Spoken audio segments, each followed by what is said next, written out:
I want to talk a little bit about some of the work of Larry Brentro and his colleagues. They wrote a book called Reclaiming Youth at Risk, Our Hope for the Future. And I love this concept. And the concept was that they took Native American child-rearing practices, which in Native American culture, raising children, they honor children, and the worst thing in the world is to be abusive or neglectful to a child, because they want every child to be raised to become a healthy member of their community. Unlike our culture with, by the way, when you say to an adult you're acting like a child, is that an insult or a compliment? Insult. That tells you something about what we think about the period of growing up. We want you to hurry up and grow up. We want you to suffer the death penalty if you're a child and you commit a crime and kill somebody, because we want to treat you like an adult real quick. We have no tolerance for children. We want them to behave and stop acting out, and we don't want to look at their histories. Well, Larry Brentro looked at these 4 needs, and he came up with this concept that we need to create environments for young people where their needs for belonging, feeling connected, feeling loved and cared about, mastery, that they have skills and abilities that need to be honored, independence, they can't be controlled all the time. They need some autonomy and decision making, and generosity. They need to not be seen only as takers of services, but they have things to give and offer. So I decided when I was working at a residential facility that I was going to use this philosophy, and what we did was every child that came into the program, we developed welcoming rituals. We developed welcome packets. We gave them gifts. We helped them buddy up with a kid so that they felt a sense of belonging and connectedness. And it really began to make a difference until Joanne came. Joanne came into our program, and she was a 16-year-old girl with a suitcase. Back then, they didn't have those rolling suitcases. It was a regular suitcase.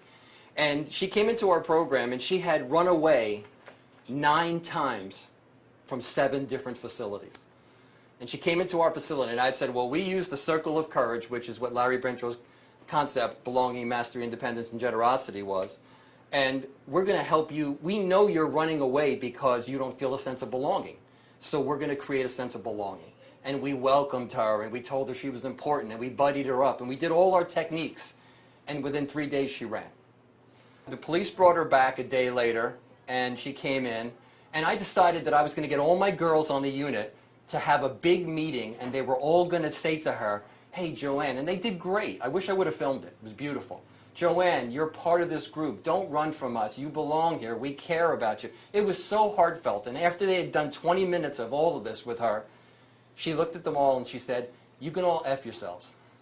And at that point, they all said, well, F you. And they got crazy. It almost got into a restraint. So my whole belonging, master, independence, and generosity thing was falling apart at this point.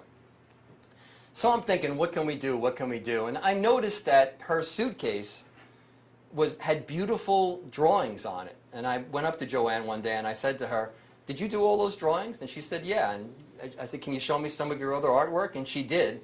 And I said to her, listen, would you be willing to do a mural on our wall with your artwork, like a beautiful scene?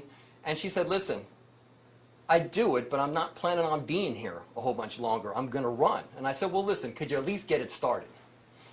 And she said, fine. And I said to her, you can design it. So she went out and she designed it. She brought back the drawings. I liked it. She started doing it. Some of the other girls expressed interest and said, can we help you, Joanne? And she said, okay, I'll let you do this and I'll let you do that. She worked on the mural for 3 months. And we had a big unveiling and we showed the mural. She stayed with us for 14 months and discharged positively and never ran away again. And I want to ask you all, what needs did we meet from the Circle of Courage in her? Can anybody think about what I did and what we did with her and which of these needs we met? Yeah. You gave her independence to complete the project herself? Yeah, I told her she could design it and she could complete it. She could order the supplies. She could delegate responsibility to the other kids, so she had independence. What else? I would say mastery, because she had a mastery of art and painting. I gave her an opportunity to experience, to show her mastery, what she does well. Any other ones? Yep. Generosity, she was able to give something back. She left a beautiful representation of her talent and her ability. What a gift for all to view after that. She gave of herself, and she gave mentoring and help to the other girls about artistic ability. So, and what about belonging? Is that in there somewhere? What?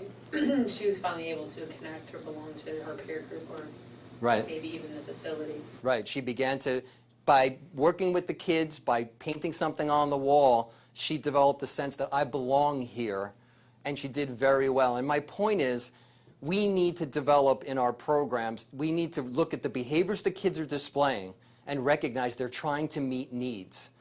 If we could just figure out what needs they're trying to meet and then develop more healthier ways to meet those needs, they're not committed to the negative behaviors, just like gang members. Why are gangs so attractive? Gangs are so attractive because they do a better job of meeting these needs than society does.